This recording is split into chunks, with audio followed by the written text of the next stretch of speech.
Welcome. Today we are looking at a sermon entitled True Mother, Model for the World of Women.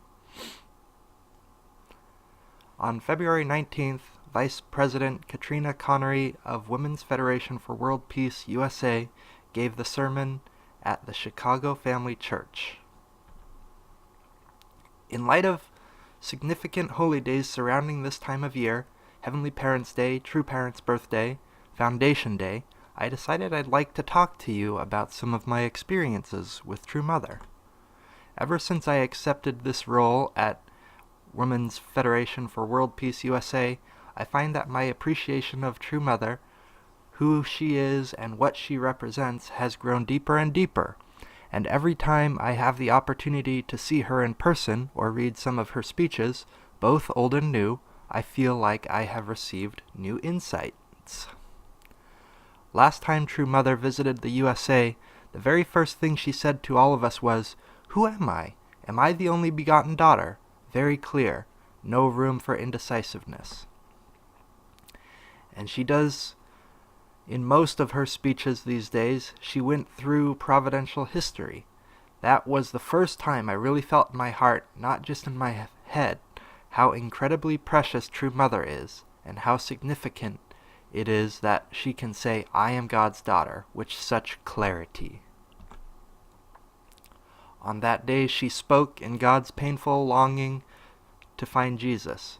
For 4,000 years God was searching for the one person he could call his true son. Often we say God is waiting for the Messiah, but the word waiting, to me, implies passiveness. Like God is twiddling his thumbs, checking his watch. When is he going to get here? But no. Through those 4,000 years, God was actively searching, working with the Jewish people and preparing the environment, trying to find that one person who could finally fulfill his 3% responsibility and stand as an example of a true person. Imagine how many times throughout those 4,000 years that God must have been hopeful, only to be bitterly disappointed. And finally, here's Jesus. He did what he needed to be done. Finally, someone who God could place his trust and hope. And imagine God's heart-wrenching realization that he was going to lose that son. And everything was repeated for another 2,000 years until True Father. But at the same time, God was searching for his daughter. So God was searching and waiting 4,000 years for Jesus, and again 2,000 years for True Father. But God was searching 6,000 years for someone like True Mother, the first true woman. How infinitely precious True Mother is. She's the first woman in all 6,000 years of history of restoration who can stand as an example of True Mother. Someone who can love and embrace all of humanity with the heart of a mother. How do we know that True Mother is the one she says she is? That she is God's only begotten daughter, the first true woman, and the true mother in actuality, not just a title? It is incredibly narrow to think that she is True Mother just by virtue of being True Father's bride.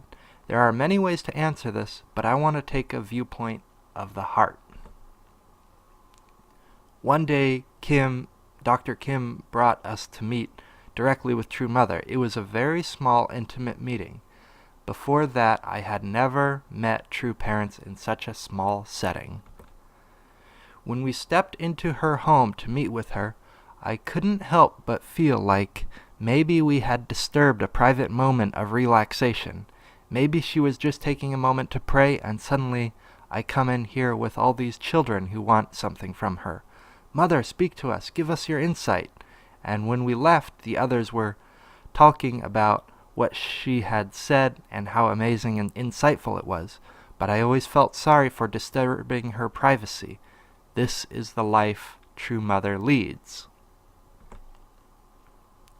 When she came to visit East Garden in May 2015, she had toured Europe for celebration of the 50 years of the European movement. I went to one of the morning meetings with her. I sat in the front row. She asked us in tears, How can I make you feel what I feel? You could hear the pleading and longing in her voice. What can I say? And you know that she put herself through the humble and uncomfortable living situation in the early days of the church, and through living this life with no privacy, because of her heart for God and humanity, she is always thinking about the billions of people who are suffering. It's on her mind every single moment of every single day, and many of us have felt it when we see the state of the world, but we shut it out in order to function. But she has made the choice to never shut it out, and to completely give herself, mind, body, and soul for the sake of God and world peace. There can be no other reason, not money or power. Human beings do not put themselves through such misery unless there is a higher calling. She is always thinking about restoring humanity. Throughout her recent speeches you can see a common thread. She is always talking about restoring the 7 billion plus people of the world. If you think about it, she's not just saying we need to restore all of the generally good or marginally okay people, but also the ugly people and the people who have done the unforgivable. But a true mother could not just look at the ugliness and nastiness of humanity and willingly sacrifice herself to embrace the lost sheep and do anything possible to bring every person back to the family. There is no way to give as she does without being completely one with God's heart of true love. This heart that gives forgets that it has given and gives again. The amazing preciousness of true mother will also lie in her position not only as a true woman, that is, a woman who is finally able to become what we women were intended by God to be, not a woman who is reacting to society has said about women for thousands of years, but a woman who completely embraces her divinity of feminine nature and lets it shine. I've recently been reading True Mother's speeches in the Pyongyang, in which she spoke at different WFWP events worldwide. Chauvinists assert that men are destined naturally to assume the superior position, and men and women are designed for certain roles as they are meant to play. Their theory is that men and women are born with different natures, and that accordingly their different natures also differ. They believe that men and women naturally assume the superior and inferior positions, respectively, in terms of identity and status, and that men are established as the superior. I believe that feminists until now primarily have been responding to this view. They have tried to secure an equal status with men in all respects by imitating them and assuming the same roles as men. In spite of their efforts, complete gender equality could not have been achieved. This was because they did not know the essence of the problem. The fact that the role of women and their inborn nature differ from those of men does not mean that the value of women is less than men, or that their status is inferior. The unhappiness of women stemmed from not realizing the preciousness of their God-given original nature and role. Problems arose from the fact that many women forgot they possessed and tried to imitate the nature and role of men, as if men were the exemplars of women. Throughout history, women have been treated like second-class citizens, and are still today in many parts of the world. In some respects, here in the U.S., women have been ignored, but our voices have been suppressed, and we've been treated like our opinions had no place in the table, that our role was in the family and we were secondary, or worst case, no importance to society.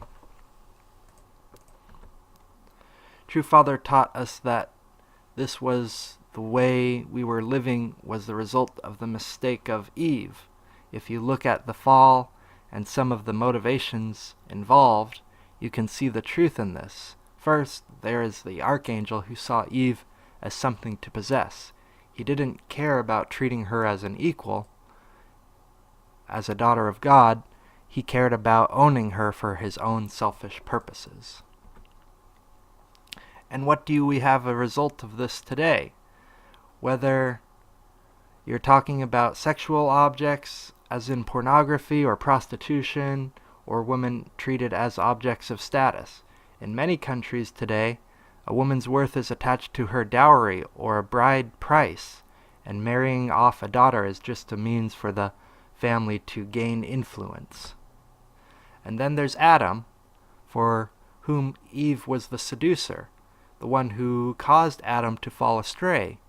What are some examples of the results today? Women are treated as the temptress, as the one who are blamed to blame for the fallacies in man. For example, in many countries of the world, even here in the United States, when a woman is raped, many times the blame is assigned to the woman. Well, she shouldn't have dressed that way. This is ludicrous. And we women know that this was not how it was meant to be. In our original minds, we knew that there was not a God created us. We knew that this was not what God created us for. But without an example of someone to show us and tell us, this is what a true woman is, this is who you were meant to be, who do we look to? We saw many men who were treated with more respect and more rights than we were, and we say to that, to be treated equally, we have to have what they have, and want what they want, and pursue success the way men pursue success. As True Mother says, the predominant response to the unfairness of the world has been no. No, this should not be. No, this is wrong. No, the situation must change. But True Mother has changed the conversation to yes. Yes, you are beautiful. Yes, you are valuable. Yes, you can achieve anything you set your mind to. And even, yes, you should be treated with dignity and respect just as you are, as a woman with unique traits and characteristics. True Mother says, women are the individual embodiment of truth, representing one of the two natures of the incorporeal God, who possesses a yin and yang in both external form and internal nature. Therefore, women are not in a competitive relationship with men who represent the other side of God. I'm sure you are all intimately familiar with this diagram. According to True Parents' teachings, when a man and a woman unite centered on God, they create a true family, and that family is only in balance and in harmony when there is balance between a man and a woman, between the masculine and the feminine. Even there's no family harmony unless there's harmony between the masculine, feminine natures within ourselves. Think of your own families. What would they be without your mothers, wives, sisters, and daughters? Without that feminine heart freely expressed. When there's harmony in the family, we can have harmony and peace in the community, society, nation, and world. The brilliance in this is that women have an equal participation in all aspects of society, in business, education, politics, law, not because men have these high positions, we should too, but because we bring balance and harmony. We need to bring our unique divine feminine nature into business, politics, and science. How often is a kind word or empathetic listener exactly what is needed to dispel the tension? How can we have peace unless people feel cared for and nurtured? From my viewpoint, the world really could use a little more patient, nourishing nurturing, empathy, and compassion. Wouldn't you agree? However, let's not forget the reverse is also true. Sometimes a decisive, assertive decision is necessary to keep things moving in a positive direction, or not to allow the voices of negativity to drown out the voices for good.